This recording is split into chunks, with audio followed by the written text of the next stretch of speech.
Good afternoon and welcome to the fifth and final session in our series of CEU lectures. I'm John Shattuck, President and Rector of Central European University. We're starting just a little bit late, so we will go a little bit longer beyond 3 o'clock. I'm sure you'll all agree that this has been an extraordinary week. And it's been my great privilege over the course of the week to host these path-breaking lectures by George Soros, held here in Budapest at the Hungarian Academy of Sciences under the auspices of Central European University. Today, we have reached the grand finale. Never one to shrink from controversy or prediction, today George Soros will bring together the themes he has been exploring throughout the week and turn his attention to the future. He will outline key global trends and discuss their economic and political implications as he sees them for the years ahead, focusing in particular on the increasingly important role that China is likely to play on the world stage. As we've done throughout the week, we're expanding our audience today far beyond Budapest and are including students appropriately from China, from Hong Kong University. This will complete our unprecedented 3-continent, 5-university global outreach to students who are participating in these lectures through interactive video conferencing in real time. Our moderator for this lecture is Howard Davies, director of one of the world's great universities, the London School of Economics and Political Science, whose students were part of our global audience on Monday. We also have a distinguished former international leader here in the front row who will offer a brief commentary from the floor, Cristóvão Buarque, a Brazilian senator and former candidate for president. Mr. Soros will speak for approximately 50 minutes, following which Mr. Davies will briefly comment. Mr. Soros will then take questions, starting with 3 questions from Hong Kong and then more questions from the audience here in Budapest. And now, to deliver his 5th and final lecture, I'm delighted once again to introduce George Soros, who will take us into the future with a grand summation of his thinking about our world.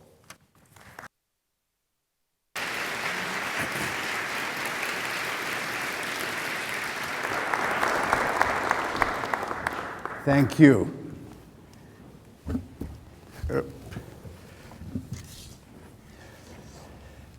In these lectures, I've offered a conceptual framework for a better understanding of human events.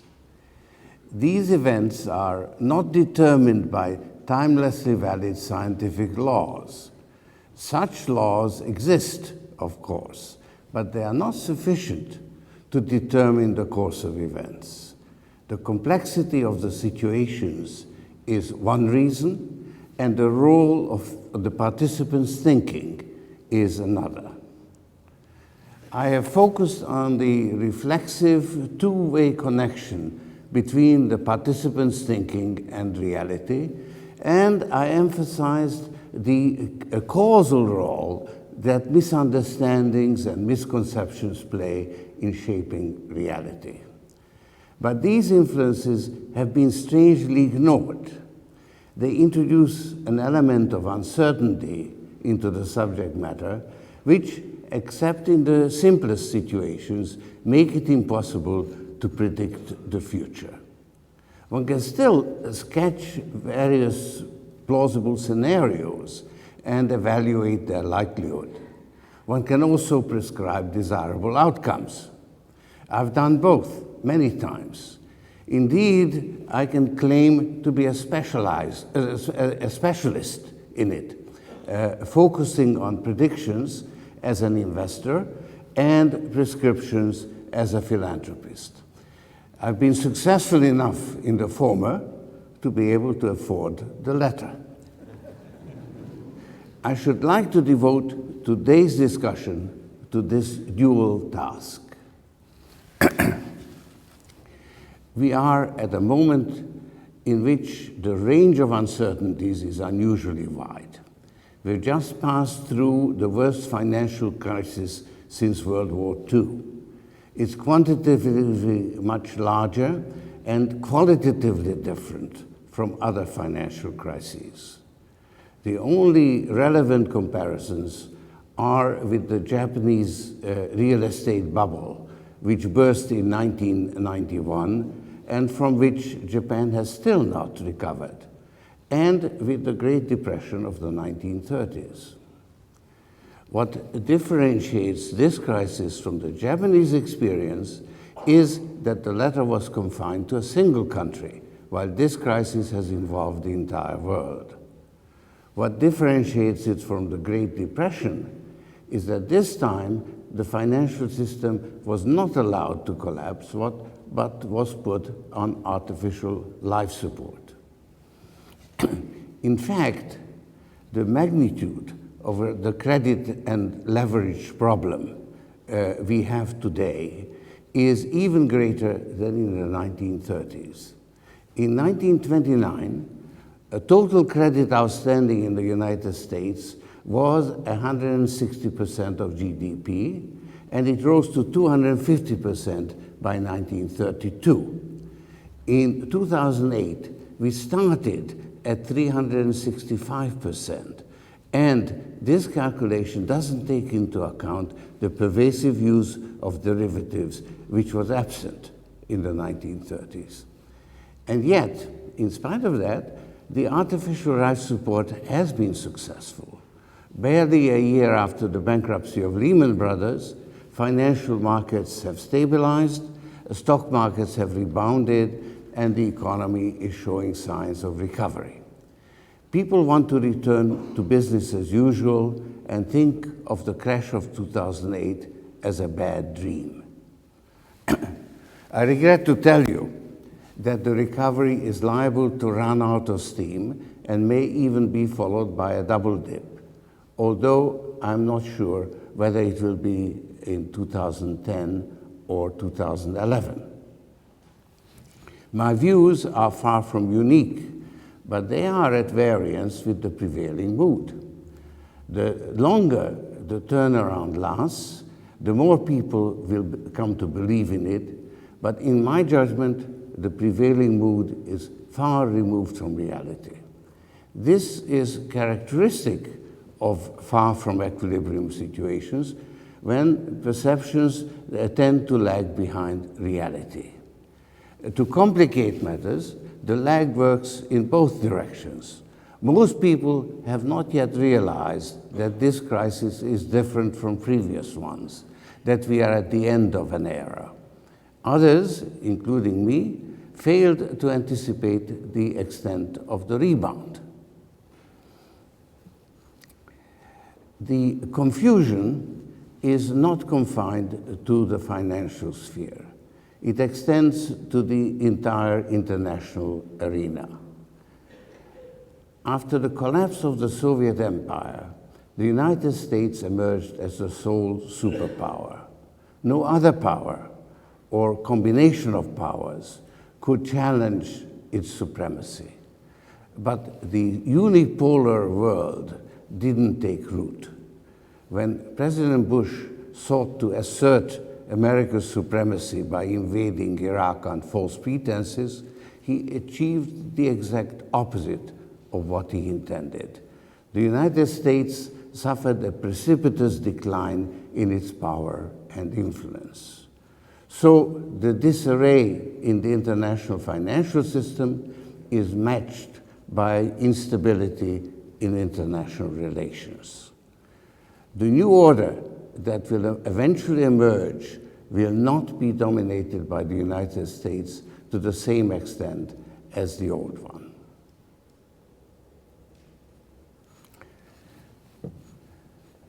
To understand what's happening, we need a different conceptual framework from the one to which we have become accustomed.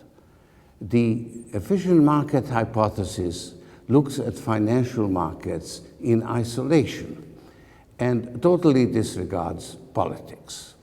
But that gives a distorted picture. As I have pointed out several times, behind the invisible hand of markets, there is the visible hand of politics, which establishes the rules and conditions in which the market mechanism operates. My conceptual framework relates to the political economy, not the market economy as an abstract construct that is governed by timelessly valid laws. I look at financial markets as a branch of history. The international financial system, as it was reconstructed after the Second World War, didn't create a level playing field. It was lopsided by design. The international financial institutions, the International Monetary Fund and the World Bank, were organized as shareholding companies in which the rich countries held a disproportionate share of the votes and also controlled the boards. This put the countries at the periphery at a disadvantage vis-à-vis those at the center. Ever since, the system has been dominated by the United States. At the Bretton Woods Conference, Lord Keynes proposed, but it was the head of the American delegation, Harry White, who disposed. Since then, we have gone from an almost completely regulated system to an almost completely deregulated one. But the changes were led by the United States, and the system has continued to be guided by what has become known as the Washington Consensus.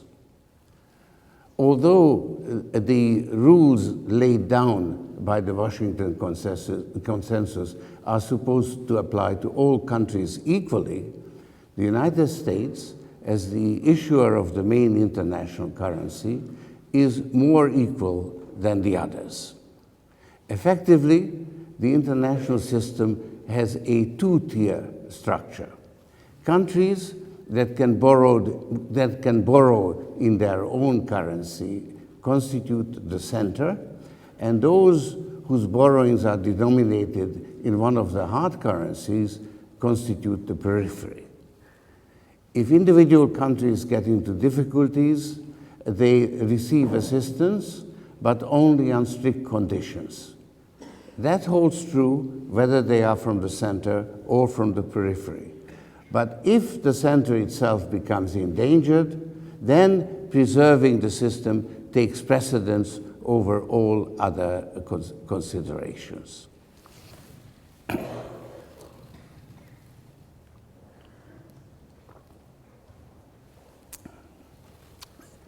That happened for the first time in the international banking crisis of 1982. If the debtor countries had been allowed to default, the banking system would have collapsed. Therefore, the international financial authorities banded together and introduced what I called at the time the collective system of lending.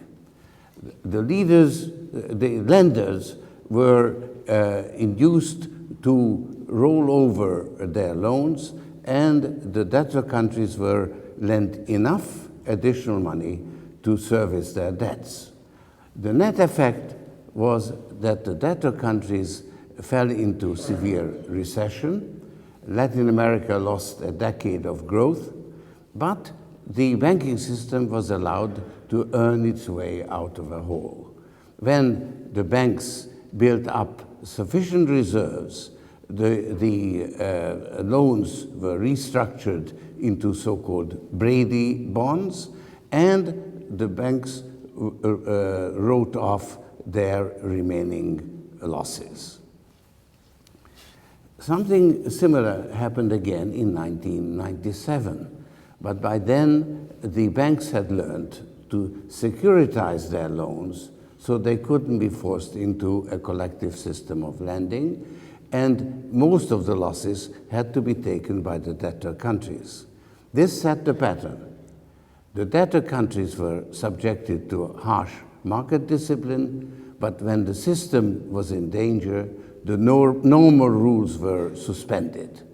Banks whose collective failure would have endangered the system were bailed out. The financial crisis of 2007 to 2008 was different because it originated at the center and the periphery countries were drawn into it only after the bankruptcy of Lehman Brothers. The IMF was faced with a novel task: to protect the periphery from a storm that originated at the center. It didn't have enough capital, but member countries banded together and raised $1 trillion.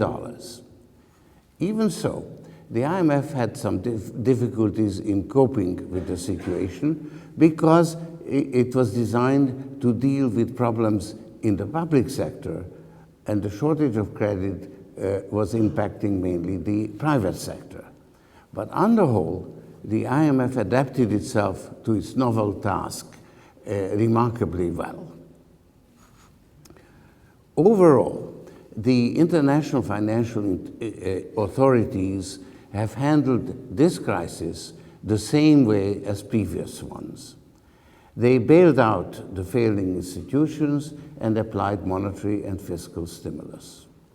But this crisis was much bigger, and at first, the same techniques didn't work. The rescue of Lehman Brothers failed. That was a game-changing event. Financial markets actually ceased to function and had to be put on artificial life support. This meant that governments had to effectively guarantee that no other institution whose failure would endanger the system would be allowed to fail. That's when the crisis spread to the periphery, because periphery countries couldn't provide equally credible guarantees. This time it was Eastern Europe that was the worst hit. The countries at the center used the balance sheets of their central banks to pump money into the system and to guarantee the liabilities of commercial banks, and governments engaged in deficit financing to stimulate the economy on an unprecedented scale. And these measures have been successful, and the global economy appears to be stabilizing. There is a growing belief that the global financial system has once again escaped collapse, and we are slowly returning to business as usual. This, in my opinion, is a grave misinterpretation of the current situation. Humpty Dumpty can't be put together again. Let me explain why.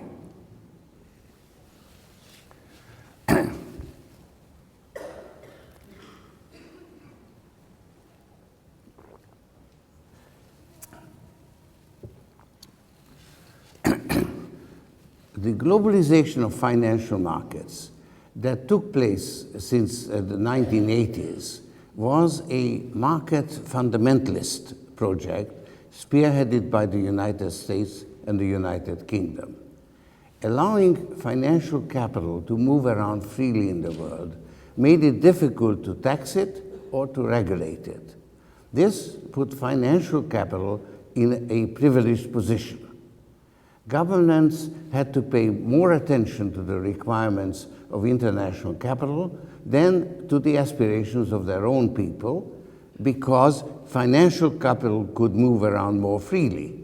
So, as a market fundamentalist project, globalization was highly successful. Individual countries found it difficult to resist it.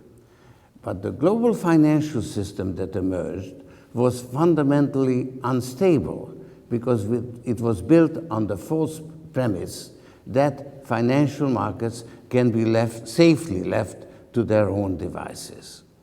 That is why it broke down, and that's why it can't be put together again.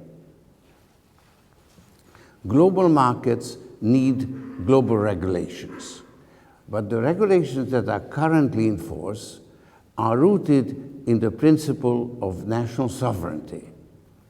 There are some international agreements, most notably the Basel Accords on minimal capital requirements, and there's also good cooperation among market regulators. but the source of the authority is always the sovereign state. This means that it's not enough to restart a mechanism that has stalled. We need to create a regulatory mechanism that has never existed. As things stand now, the financial system of each country is being sustained and supported by its own government. The governments are primarily concerned with their own economies. This tends to give rise to financial protectionism, which threatens to disrupt and perhaps destroy the global financial markets. British regulators will never again rely on Icelandic authorities, and countries at the periphery will be reluctant to be entirely dependent on foreign-owned banks. The point I'm trying to make is that regulations must be international in scope. Without it, financial markets can't remain global. They would be destroyed by regulatory arbitrage. Businesses would move to the countries where the regulatory climate is the most benign, and this would expose other countries to risks they can't afford to run. Globalization was so successful because it forced all countries to remove regulations, but the process doesn't work in reverse. It will be difficult to get countries to agree on uniform regulations. Different countries have different interests, which drive them towards different solutions. This can be seen in Europe. And if European countries can't agree among themselves, how can the rest of the world? During the crisis, Europe couldn't reach a Europe-wide agreement on guaranteeing the financial system. Each country had to guarantee its own. As things stand now, the euro is an incomplete currency. It has a common central bank, but it doesn't have a common treasury. And guaranteeing or injecting equity into banks is a treasury function. The crisis offered an opportunity to remedy this shortfall, but Germany stood in the way. Germany used to be the driving force behind European integration, but that was at a time when Germany was willing to pay practically any price for reunification. Today, Germany is very different. It's at odds with the rest of the world in fearing inflation rather than recession, and above all, it doesn't want to serve as the deep pocket for the rest of Europe. Without a driving force, European integration has ground to a halt. Fortunately, Europe had the benefit of the social safety net. It had held down European growth rates in good times, but it served its purpose in the downturn, and the recession in Euroland turned out to be less severe than expected. Now that the fears of an economic collapse have subsided, the European Union is showing some signs of political revival. For instance, the European Central Bank has effectively bailed out the Irish banking system, and Ireland has resoundingly endorsed the Lisbon Treaty. So perhaps I should not be so pessimistic about Europe. The fact that the financial crisis is having different long-term impacts on different countries may turn out to be more of a problem. In the short term, all countries were negatively affected, but in the long term, there will be winners and losers. Although the range of uncertainties for the actual course of events is very wide, shifts in relative positions can be predicted with greater certainty. To put it bluntly, the United States stands to lose the most, and China is poised to emerge as the greatest winner. The extent of the shift is already exceeding most expectations. There will be significant changes in the relative positions of other countries as well. But from a global perspective, the one between the United States and China is the most significant. The United States has been at the center of the international financial system ever since the Second World War. The dollar has served as the main international currency, and the United States has derived immense benefits from that position, but lately it has abused its privilege. Starting in the 1980s, it has built up an ever-increasing current account deficit. This could have continued indefinitely because the Asian tigers, first under the leadership of Japan and now of China, were willing to finance that deficit by building up their dollar holdings. But the excessive indebtedness of the United States households brought the process to an end. When the housing bubble burst, households found themselves overextended. The banking system has suffered tremendous losses and has to earn its way out of a hole. In commercial real estate and leveraged buyouts, the bloodletting is yet to come. These factors will continue to weigh on the American economy, and the American consumer will no longer be able to serve as the motor for the world economy. To some extent, China may be able to take its place. China has been the primary beneficiary of globalization, and it has been largely insulated from the financial crisis. For the West, and the United States in particular, the crisis was an internally generated event which led to the collapse of the financial system. For China, it was an external shock which has hurt exports, but left the financial, political, and economic system unscathed.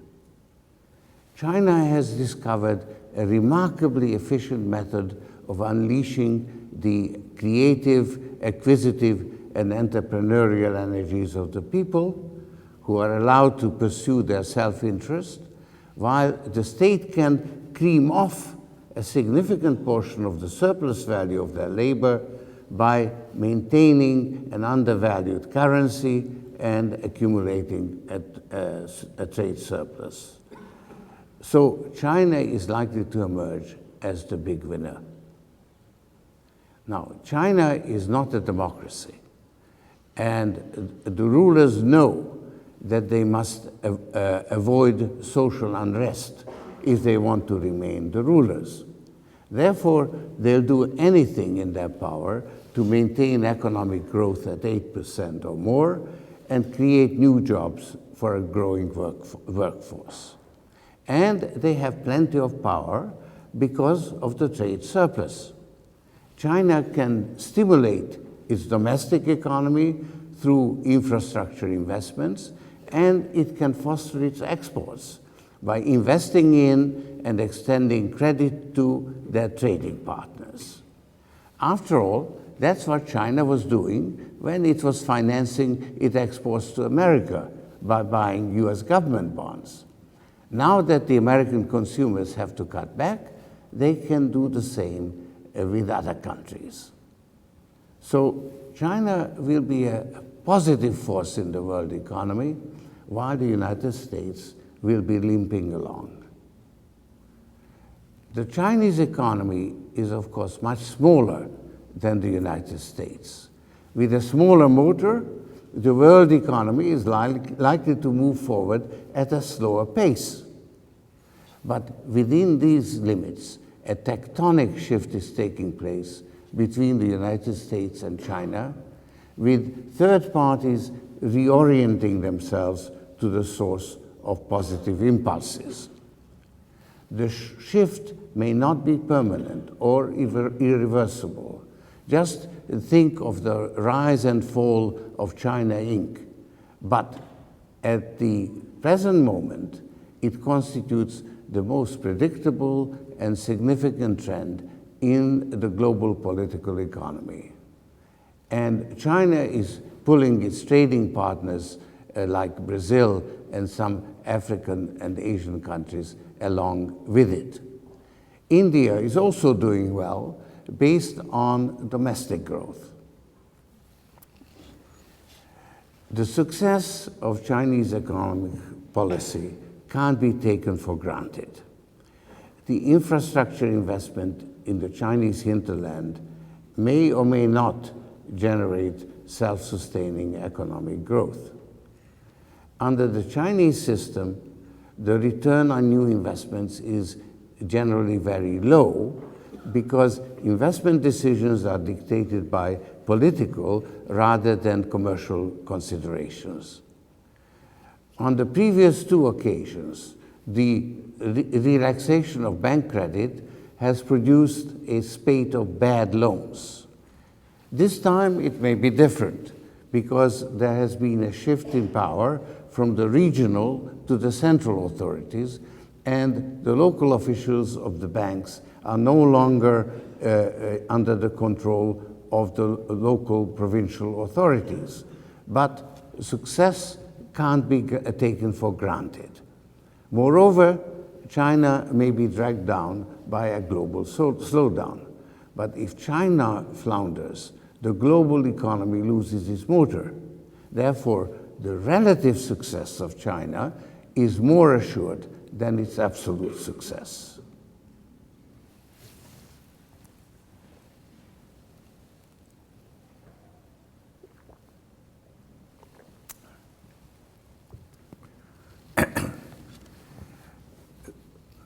We are at a moment in history which in some ways is comparable to the end of the Second World War.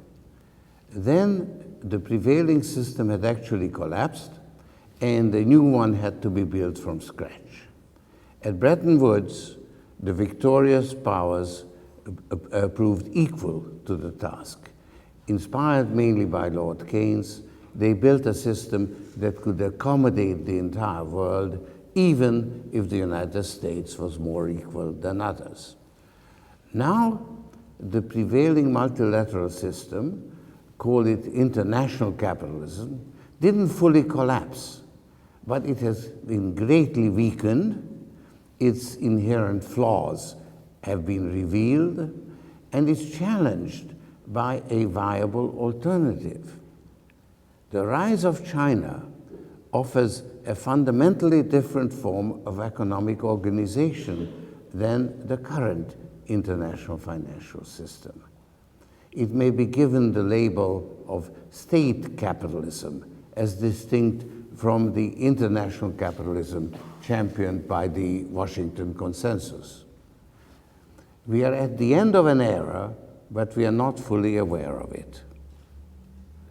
The two forms of economic organization, state capitalism and international capitalism, are in competition with each other. Neither of them is attractive. The Washington Consensus has failed. International capitalism in its present form has proven itself inherently unstable because it lacks adequate regulation. It's also highly unjust because it favors the haves over the have-nots. At the same time, an international system based on state capitalism would inevitably lead to conflicts between states. The first signs of conflict are already beginning to surface because, ironically, China is repeating the mistakes of the colonial powers in dealing with the countries that are rich in natural resources, just at a time when the colonial powers have learned from their past mistakes and are trying to rectify them. In order to gain access to natural resources, China is dealing with the rulers and neglecting the people. This helps oppressive and corrupt regimes to stay in power. This is an undesirable outcome, but China is not the only one to be blamed for it. When a Chinese company tried to buy Unocal, the American oil company, it was rebuffed.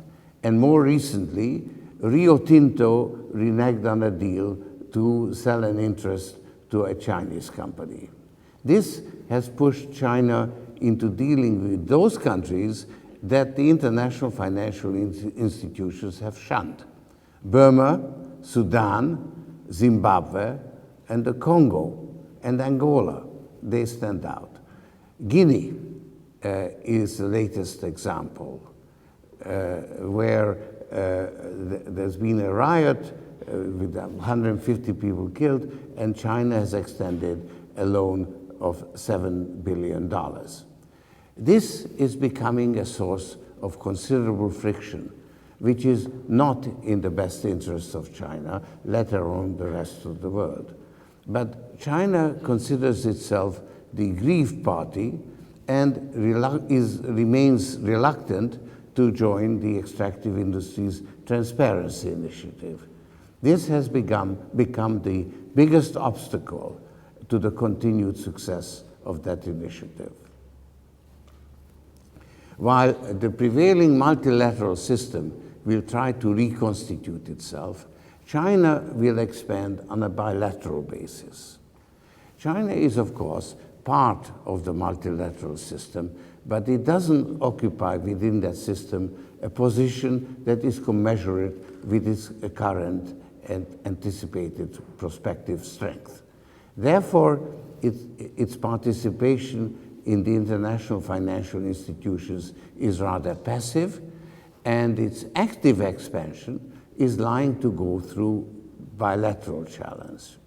For instance, China will complain about the role of the dollar and will promote the role of special drawing rights, but it's unlikely to allow the renminbi to become freely convertible, because that would destroy the mechanism that has allowed the state to harvest the fruits of cheap Chinese labor through an undervalued currency. China will continue to maintain capital controls, but will establish bilateral clearing accounts denominated in renminbi with countries like Brazil. This will diminish the status of the dollar as the international currency without actually replacing it. To sum up, the world is facing a choice between two fundamentally different forms of organization. We may label them international capitalism and state capitalism. The former, represented by the United States, has broken down, and the latter, represented by China, is in the ascendant. The path of least resistance leads to the gradual disintegration of the international financial system as we know it. Yet, a system of bilateral relations is liable to generate conflicts between states. A new multilateral system based on sounder principles needs to be invented. That would serve the best interests of both the United States and China, and of course, the rest of the world. Now, while international cooperation is almost impossible to achieve on a piecemeal basis, it may be attainable in a grand bargain where the entire financial order is rearranged. The emergence of the G20 as the primary forum of international cooperation and the peer review process adopted at the Pittsburgh meeting are steps in the right direction. But the G20 has to operate within the confines of the Articles of Association of the IMF as they are currently, because changing the articles is a long drawn-out process. This is what a new Bretton Woods conference could accomplish in one fell swoop. It would reconstitute the IMF to better reflect the prevailing pecking order among states and revise its methods of operation. It would decide how to treat financial institutions that are too big to fail, and it would consider new rules to control capital movements, because the total freedom of financial capital to move around freely in the world has proved to be a source of instability and needs to be corrected. The use of the dollar as the main international currency has produced dangerous imbalances. The dollar is no longer enjoys the trust and confidence it once did. Yet, no other currency is in a position to take its place. There is a general flight from currencies into gold and other commodities and tangible assets. That's harmful because it keeps those assets out of productive use and stokes the fears of inflation. The United States ought not to shy away from the wider use of special drawing rights, SDRs. That should induce China to abandon its peg to the dollar, and that would be the best way to reduce international imbalances. Since SDRs are denominated in several national currencies, no single currency would enjoy an unfair advantage. The range of currencies included in the SDRs would have to be widened, and some of the newly added currencies, which would include the renminbi, may not be fully convertible. Therefore, the dollar could still re-establish itself as the preferred reserve currency, provided it's prudently managed. One of the great advantages of SDRs is that they allow the international creation of money. That would be particularly useful at times like the present. The money could be directed to where it is most needed. That would be a great improvement over what's happening currently. A mechanism which would allow rich countries that don't need additional reserves to transfer their allocations to those who need them is readily available and has already been used on a small scale. The reorganization of the prevailing world order